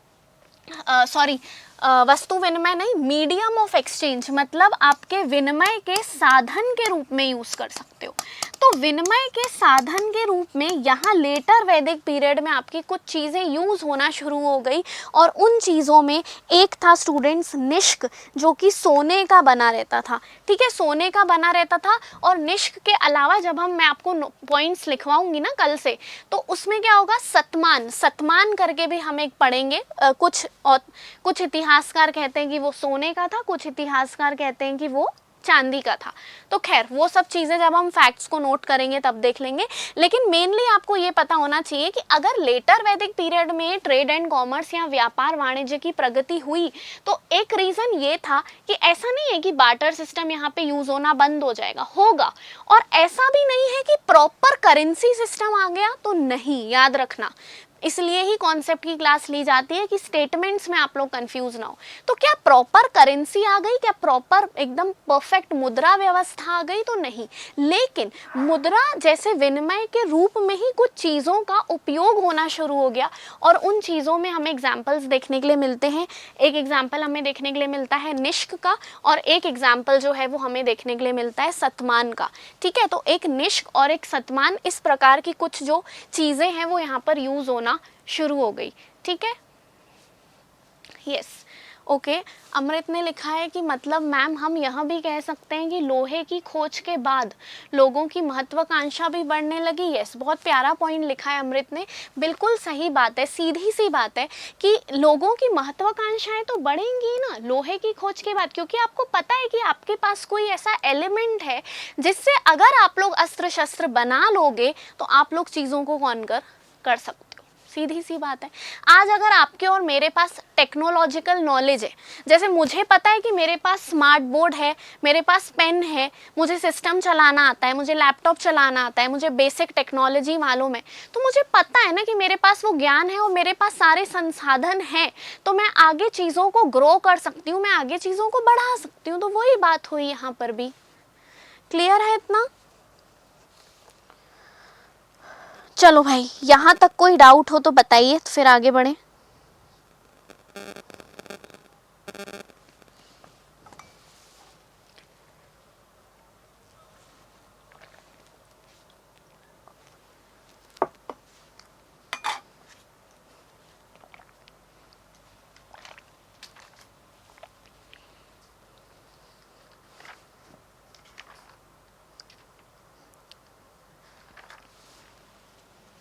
क्लियर है? बोलो भाई, थम्स अप करने में क्या ही जाता है आप लोगों का, मुझे तो ये समझ में नहीं आता।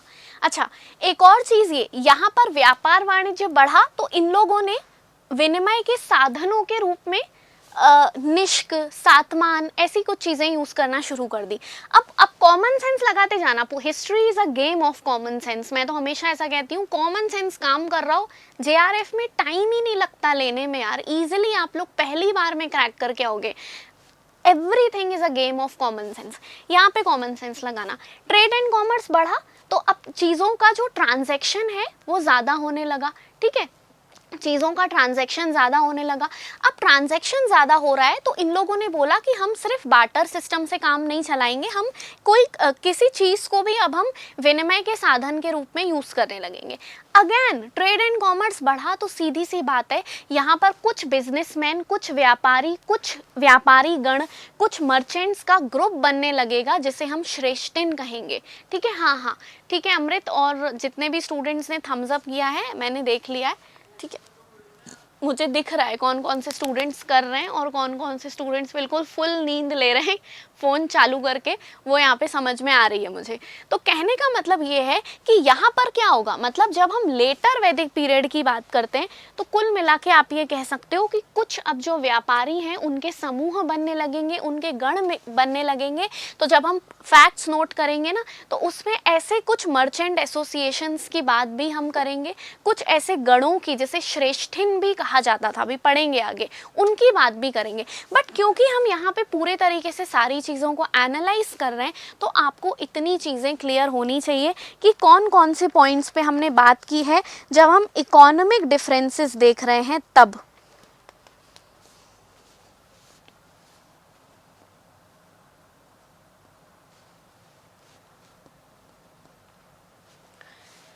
ठीक है, सो यहाँ पे हमारे इकोनॉमिक डिफरेंसेस अभी के लिए हमको जितने करने थे वो क्लियर हैं, बाकी कॉन्सेप्ट और कॉमन सेंस मैंने बता दिया है। तो जैसे जैसे आपको नए नए पॉइंट्स मिलेंगे तो वैसे वैसे आप लोग चीज़ें और अच्छे से कर सकते हैं।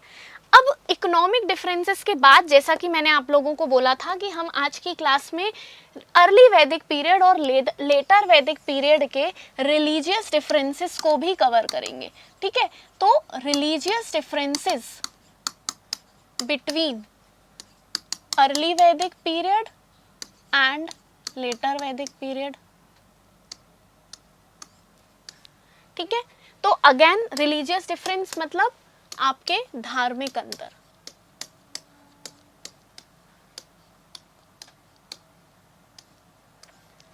अब धार्मिक अंतर की जब हम बात करते हैं तो यहाँ पर जो पहला पॉइंट हम लिख सकते हैं वो है स्टूडेंट्स आप लोगों के नंबर ऑफ गॉड्स, देवी देवताओं की संख्या और उनकी जो एक तरीके से जो प्रीडोमिनेंस रहता था।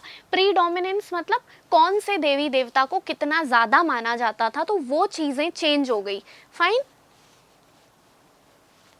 क्लियर है इतना? तो कुल मिला के नंबर ऑफ गॉड्स और यहाँ पर हम एक पॉइंट बना सकते हैं प्रीडोमिनेंस ऑफ गॉड्स।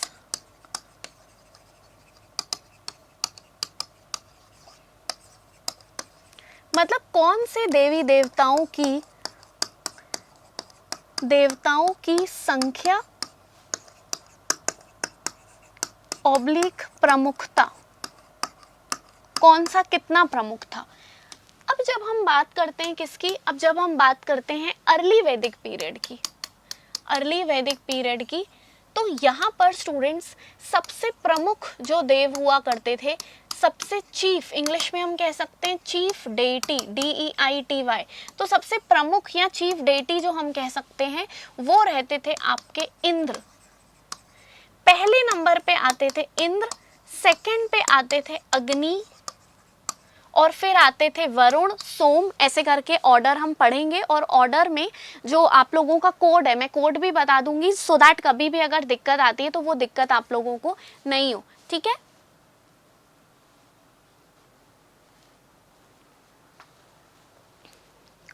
तो कहने का मतलब ये है कि सबसे फर्स्ट नंबर पर रहते थे इंद्र और सेकंड नंबर पर रहते थे अग्नि। लेकिन यहाँ पर जो ऑर्डर है चीफ डेटी का, किसमें, लेटर वैदिक पीरियड में, तो यहाँ पर ऑर्डर एकदम चेंज हो जाएगा। कैसे बदलेगा, यहाँ पे चीफ डेटी थे इंद्र और यहाँ पर हो जाएंगे प्रजापति जिन्हें हम ब्रह्मा कहते हैं। तो यहाँ पर हो जाएंगे आपके प्रजापति। तो पहले किसी भगवान को पूज रहे थे, किसी भगवान को ज़्यादा इंपॉर्टेंस दिया जा रहा था। लेटर वैदिक पीरियड में जो ऑर्डर है वो चेंज हो जाएगा। तो कुल मिला के आज जैसे हमारे हिंदुइज्म में माना जाता है कि जो सबसे बड़े जो आपके त्रिदेव हैं वो है ब्रह्मा विष्णु महेश। तो वो जो ब्रह्मा विष्णु महेश वाला कॉन्सेप्ट है ना, वो यहाँ से लेटर वैदिक पीरियड से शुरू होता है, क्योंकि जो स्थान अर्ली वैदिक पीरियड में या ऋग वैदिक काल में जो स्थान इंद्र का होता था, वो स्थान लेटर वैदिक पीरियड में आपका प्रजापति का हो जाएगा। तो प्रजापति का हो गया, मतलब ऑर्डर चेंज हो गया। अब प्रजापति के साथ साथ स्टूडेंट्स आपके धीरे धीरे विष्णु फोरफ्रंट में आ जाएंगे। विष्णु का स्थान पहले यहाँ पर उतना ज़्यादा इंपॉर्टेंट नहीं रहता था, लेकिन लेटर वैदिक पीरियड में विष्णु आगे आ जाएंगे, फिर रुद्र आएंगे, शिव का एक रूप आएगा। तो धीरे धीरे जो आपका कॉन्सेप्ट है ब्रह्मा विष्णु महेश का वो बनना शुरू हो जाएगा। तो ये वाले पॉइंट्स कैसा है स्टूडेंट्स की जब अपन एक एक करके फैक्ट को लिखेंगे ना तो उसमें इंक्लूड हो जाएंगे। यहाँ पे ज़्यादा दिक्कत नहीं है। दिक्कत तो खैर है ही नहीं अपन को। कॉन्सेप्ट की जो बात है, तो यहाँ पर जो दूसरा कॉन्सेप्ट आप लोगों को पता होना चाहिए सबसे इम्पोर्टेंट, वो होना चाहिए कर्म कांड का।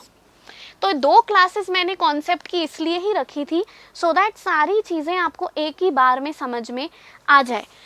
तो यहाँ पर देखो कर्म कांड की बात हो रही है, यानी आपके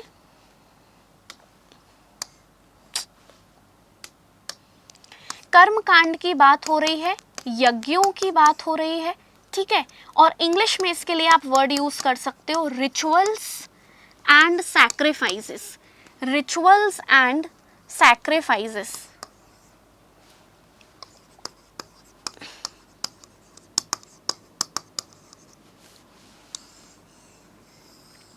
ठीक है, कर्म कांड की बात हो रही है, रिचुअल्स एंड सैक्रिफाइसेस की बात हो रही है।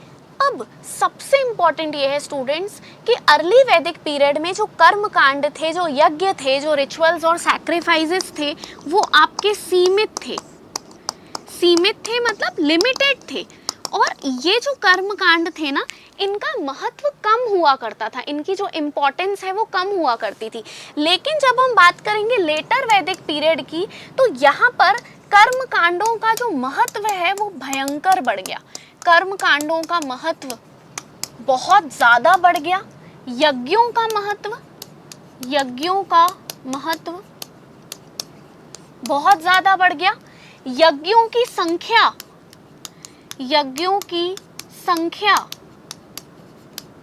यज्ञों के प्रकार बहुत सारे बढ़ गए। सैक्रिफाइसेस मतलब बलि बढ़ गए, खतरनाक बढ़ गए। पहले बोलते थे कि किसी आप ऋग्वैदिक पीरियड में बोलते थे कि आप छोटी छोटी चीज़ों को डाल सकते हो, घर का जो शक्कर हो गया, घी हो गया, दूध हो गया। आज की डेट में अपन यही सारी चीज़ें यज्ञ हवन कुंड में डालते हैं।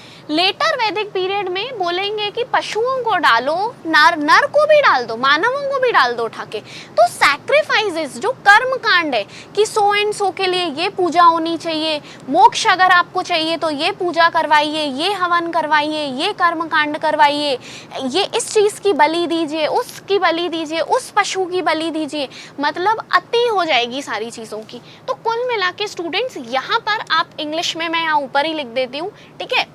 तो यहाँ पर एक तरीके से आप लोगों को ये पता होना चाहिए कि इम्पोर्टेंस प्लस नंबर ऑफ यजनास, sacrifices and rituals got increased, भयंकर बढ़ गए। ठीक है, आ गई बात समझ में? यहां तक कोई डाउट है?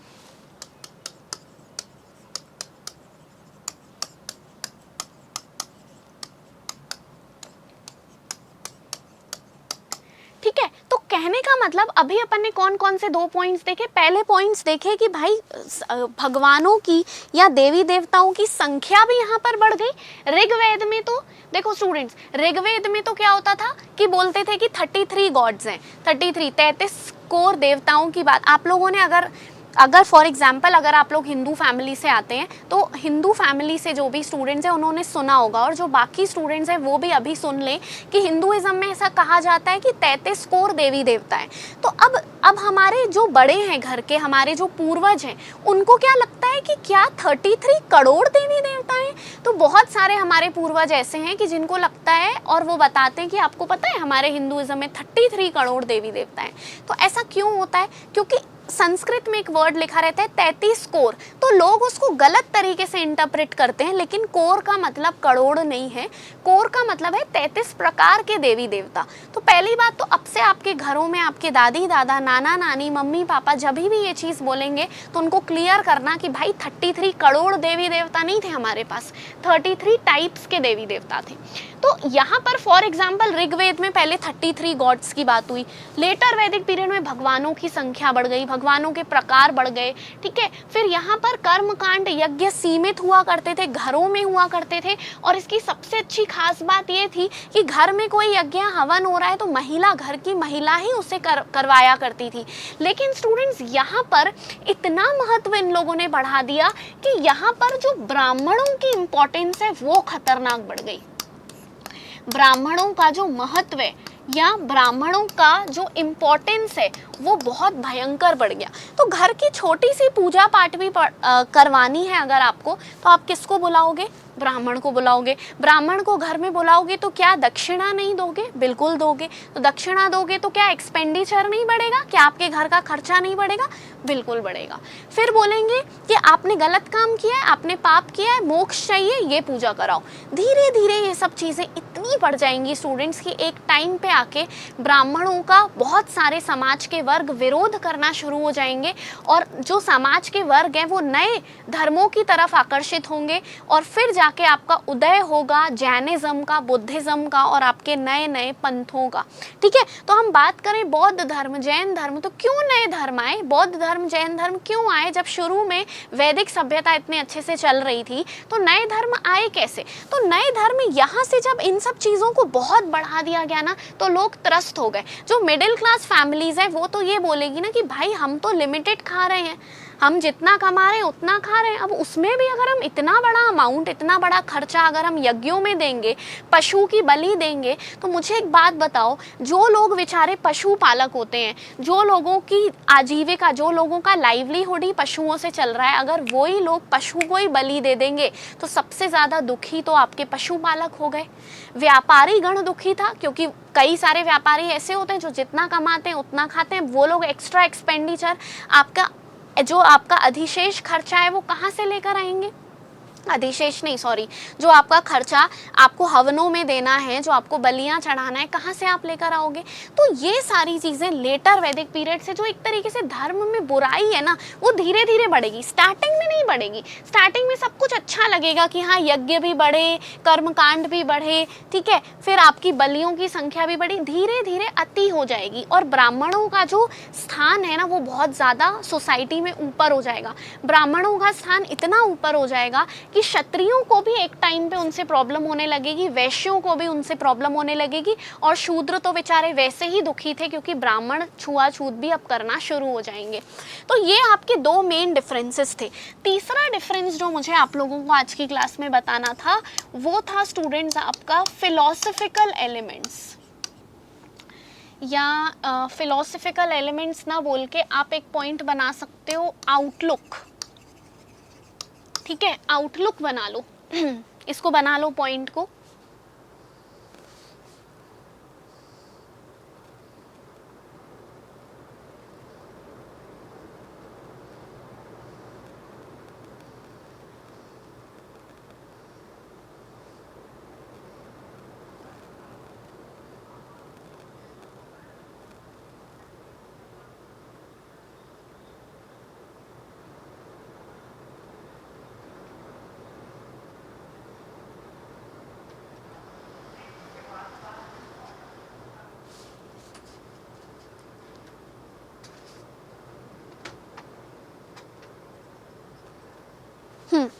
तो आउटलुक इसे आप लोग हिंदी में लिख सकते हैं दृष्टिकोण।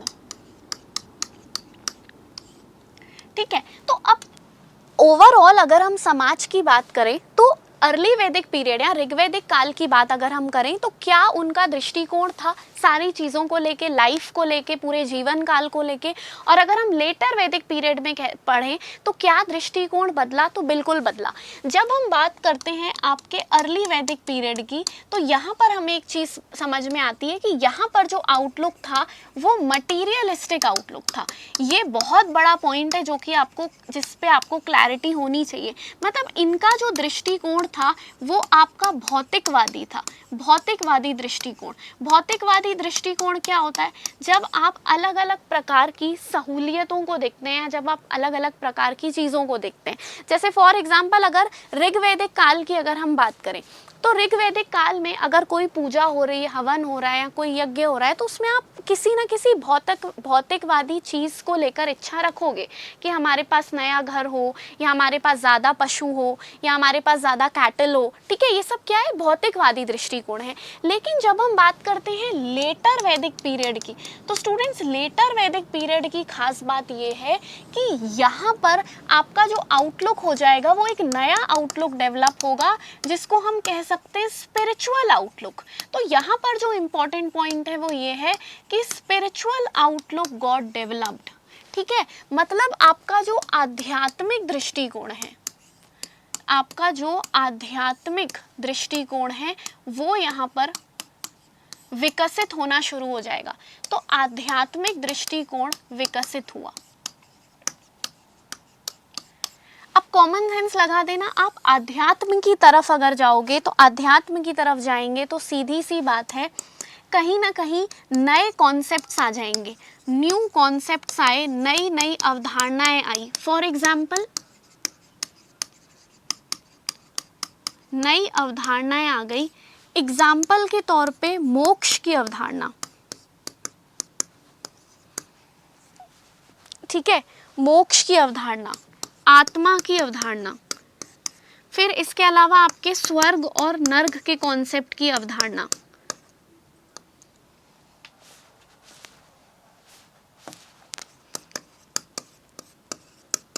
स्वर्ग नर्क की अवधारणा। तो ये सब क्या है कि फॉर एग्जाम्पल कि अगर हम बात करते हैं सीधे हमारे लाइफ की, तो हमारे लाइफ में ऋग्वैदिक पीरियड में लाइफ बहुत सिंपल हुआ करती थी। सबको लगता था कि हम जितना भी जी रहे हैं तो जितनी भी हमारे पास जो भौतिक सुविधाएं जो होनी चाहिए, जो हमारे पास फैसिलिटीज़ होनी चाहिए वो अच्छी होनी चाहिए। लेकिन लेटर वैदिक पीरियड में लाइफ आफ्टर डेथ, मृत्यु के बाद भी हमें मोक्ष मिले, ठीक है, या आत्मा का कॉन्सेप्ट कि एक बॉडी से आत्मा निकल के दूसरी बॉडी में जाती है कि नहीं जाती है, कर्म का सिद्धांत, कर्म का सिद्धांत, ये सब आपके डेवलप होना इधर पे शुरू हो गए। तो जब हम इन अवधारणाओं पे, जब हम इन सिद्धांतों पे, जब हम इन कॉन्सेप्ट्स पे बात करते हैं तो दैट मीन्स हमारा यहाँ पर आध्यात्मिक दृष्टिकोण डेवलप हो चुका है। दैट मीन्स इंग्लिश में कॉन्सेप्ट ऑफ मोक्ष, मोक्ष यानी कि लिबरेशन जिसे हम कह सकते हैं इंग्लिश में, कॉन्सेप्ट ऑफ मोक्ष और liberation, concept of transmigration of soul, ये भी याद रखेंगे। ट्रांसमाइग्रेशन ऑफ सोल मतलब आत्मा का निर्गमन। ठीक है, आत्मा का निर्गमन कि भाई आत्मा कहाँ जाती है, क्या मर जाते हैं तो क्या आत्मा भी मर जाती है कि आत्मा जिंदा रहती है, एक बॉडी से दूसरी बॉडी में आत्मा निकल कर कहाँ जाती है, ये पूरी जो दुनियादारी है ना ये डेवलप होगी आपके लेटर वैदिक पीरियड में। तो कॉन्सेप्ट ऑफ मोक्ष या liberation, concept of transmigration of soul, concept of karma, ये सब आपके किस में डेवलप होने लगे, ये सब आपका लेटर वैदिक पीरियड में डेवलप हुआ। तो ये चीज़ आप लोगों को बहुत अच्छे तरीके से पता होनी चाहिए। Fine,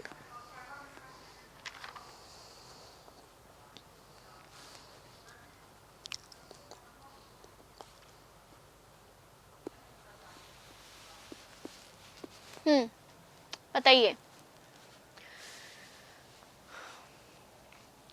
okay, thank you so much Puja. Kaushalya ने लिखा है मैम वैदिक काल में कर्म कांड की निंदा। देखो कौशल्या, जब हम लेटर वैदिक पीरियड जो है ना वो बहुत बड़ा है। लेटर वैदिक पीरियड आपको पता है हम 1000 बीसी से 600 बीसी की बात करते हैं, ठीक है, 1000 से पूरा 600 बीसी तक बात करते हैं, तो बहुत बड़ा कार्यकाल है। सीधी सी बात है, इतने बड़े कार्यकाल में शुरू में एकदम से चीज़ें नहीं होती, चीज़ें कभी भी धीरे धीरे होती है। पहले एक व्यक्ति निंदा करेगा, फिर 2 व्यक्ति निंदा करेंगे, फिर 3 करेंगे, फिर एक समाज करेगा, एक गाँव करेगा, फिर 2 गाँव करना शुरू हो जाएंगे। तो चीज़ें कभी भी धीरे से डेवलप होती। हाँ, लेकिन आप इतना ज़रूर कह सकते हो कि लेटर वैदिक पीरियड के लेटर हाफ में, मतलब जो आधा बाद का काल था, वहां से धीरे धीरे चीजें डेवलप होना शुरू हुई। जब लेटर वैदिक पीरियड का शुरू वाला काल चल रहा था तो लोगों को समस्याएं नहीं होती थी, फाइन, क्योंकि ये सब चीजें डेवलप हो रही थी। तो कुल मिला के स्टूडेंट्स ये बहुत ज़्यादा इंपॉर्टेंट है कि भौतिकवादी दृष्टिकोण यहाँ पर था, यहाँ पर आध्यात्मिक दृष्टिकोण नहीं था। यहाँ पर आध्यात्मिक दृष्टिकोण वैसा डेवलप नहीं हुआ था। प्लस अगर हम बात करें दर्शन की, अगर हम बात करें फिलॉसफी की, तो यहाँ पर जो दर्शन था, जो फिलॉसफी थी, वो भी अपनी प्रारंभिक अवस्था में थी। प्रारंभिक अवस्था मतलब इनिशियल स्टेज पे थी, ठीक है। लेकिन यहाँ क्या होने लगा, यहाँ पर अब सीधी सी बात है ना, मोक्ष की बात आ रही, आत्मा की बात आ रही, तो ये भी क्या है, दर्शन है, फिलॉसफी है। तो यहाँ पर फिलॉसफी जो है वो पूरे तरीके से जो दार्शनिक दृष्टिकोण है या जो फिलॉसफिकल एलिमेंट्स है, फिलॉसफिकल एलिमेंट्स या दार्शनिक तत्व भी जिसे आप कह सकते हो हिंदी में, तो वो फिलॉसफिकल जो एलिमेंट्स हैं वो डेवलप होना शुरू हो जाएंगे, यहाँ पर वो विकसित हो जाएंगे। यहाँ पर अभी वो अपनी प्रारंभिक अवस्था में थे। भाई सीधी सी बात है ना, फिलॉसफी का मतलब क्या होता है, अगर मैं आपको ये कहूँ स्टूडेंट्स की जैन फिलॉसफी, मैंने आपको बोला जैन दर्शन, तो तुरंत आपके माइंड में अलग अलग कॉन्सेप्ट्स आएंगे। तो दर्शन का मतलब क्या है, फिलॉसफी, ठीक है, कि मोक्ष की फिलॉसफी। तो चाहे फिलॉसफी बोलो या अध्यात्म बोलो, बहुत सारी चीज़ें ऐसी है जो अध्यात्म और दर्शन दोनों में ही इंक्लूड होती है। तो ये वाला जो पक्ष है ना, वो आके लेटर वैदिक में डेवलप होता है। अर्ली वैदिक पीरियड में, ऋग्वैदिक काल में बहुत सिंपल सोबर सोचा करते थे और छोटी छोटी भौतिकवादी वस्तुओं की कामना करते हुए यज्ञ वगैरह करते थे, या जो भी पूजा पाठ थे वो करते थे। क्लियर? आशीष ने लिखा है कि मैम हम ये सब वापस से पढ़ेंगे ना। आशीष, कॉन्सेप्ट रिपीट नहीं होंगे, अब मैं सिर्फ फैक्ट लिखवाऊंगी। 2 क्लासेस आपकी मैंने कॉन्सेप्ट की ले ली है। अब वहाँ पे फैक्ट की क्लास के बीच में अगर आपको लग रहा है कि ये चीज़ हमको समझ में नहीं आ रही है तो आप पूछ लो, और नहीं होता है तो मैं तो कहूँगी कि जो शुरू की एक क्लास जो मैंने वैदिक की आपकी ली थी आई गेस फ्राइडे को, और एक क्लास जो आपकी आज हो रही है, वो दोनों ही आपके कॉन्सेप्ट की क्लास है। तो कॉन्सेप्ट बार बार अब मैं रिपीट नहीं करूँगी, अब मैं एक एक पक्ष उठा के आप लोगों को नोट्स भी बनवाती चलूँगी और फटाक से सारी चीज़ें जहाँ जहाँ पे ट्रिक्स बनाना संभव है वो बताऊँगी, लेकिन मैं कॉन्सेप्ट अब रिपीट नहीं करूँगी, क्योंकि शुरू की 2 क्लासेस कॉन्सेप्ट पे हो गई, तो मतलब अब आप लोगों को चीज़ें समझ आ गई, आप लोगों का माइंड फ्रेम हो गया है, तो उसके बाद सिर्फ हमारा फटाफट फैक्ट्स पे काम आ जाता है, ठीक है।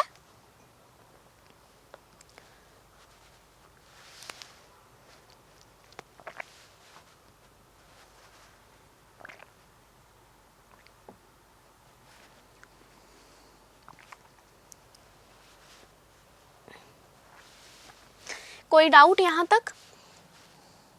तो भगवानों की संख्या हो गई, ब्राह्मणों का महत्व हो गया, तो ब्राह्मण का महत्व यहाँ नहीं रहेगा, यहाँ बहुत ज़्यादा बढ़ जाएगा, ठीक है। तो आई होप अब मेरे ख्याल से पूरी चीज़ें क्लियर है। यहाँ पे मैंने लिख दिया था ब्राह्मणों का महत्व, तो वो पॉइंट भी इंक्लूड हो गया है। तो 4 पॉइंट में तीन या 4 पॉइंट में आपको पूरा जो आपका रिलीजियस लाइफ का जो मेन डिफरेंस था वो क्लियर है। अब सिर्फ हमारे बच्चे फैक्ट, अब हम फैक्ट लेकिन बहुत दिन चलेंगे स्टूडेंट्स, क्योंकि ना वैदिक सभ्यता बहुत ही बड़ा चैप्टर है। मतलब सिंधु घाटी सभ्यता को जैसे कंप्लीट कराना हैवी होता है ना, वैसे ही वैदिक सभ्यता के साथ भी होता है, और वैदिक को तो और ही भारी है कंप्लीट कराना। तो टाइम तो इसमें लगेगा, क्योंकि क्वेश्चंस आते हैं। आप लोग अभी री एग्जामिनेशन की बात करोगे तो भी बच्चों का कहना था कि मैम वैदिक से बहुत सारे क्वेश्चंस आए थे, तो इसको तो अपन को डिटेल में ही करना है, फाइन। तो आई होप स्टूडेंट्स आपको क्लास अच्छी लगी हो, अच्छी लग रही हो तो रिस्पॉन्स ज़रूर दें। आपकी स्टार रेटिंग वगैरह भी रहती है और फीडबैक भी रहते हैं, ठीक है। हाँ आशीष, वो मैं डलवा दूंगी, रात आपको ही डलवा दूंगी, ठीक है। उसमें एक्चुअली कुछ एरर्स आ गए थे तो टेक्निकल टीम उस पर काम कर रही है, कोई दिक्कत नहीं है, छोटा सा PDF है वो आपको मिल जाएगा। तो फाइन स्टूडेंट्स, देन हम अपनी क्लास वाइंड अप करते हैं। जितने भी डिफरेंसेस मुझे पढ़ाने थे वो मैं पढ़ा चुकी हूँ। अब हम सीधे कल से फैक्ट्स पे बात करेंगे। Thank you very much, have a good day.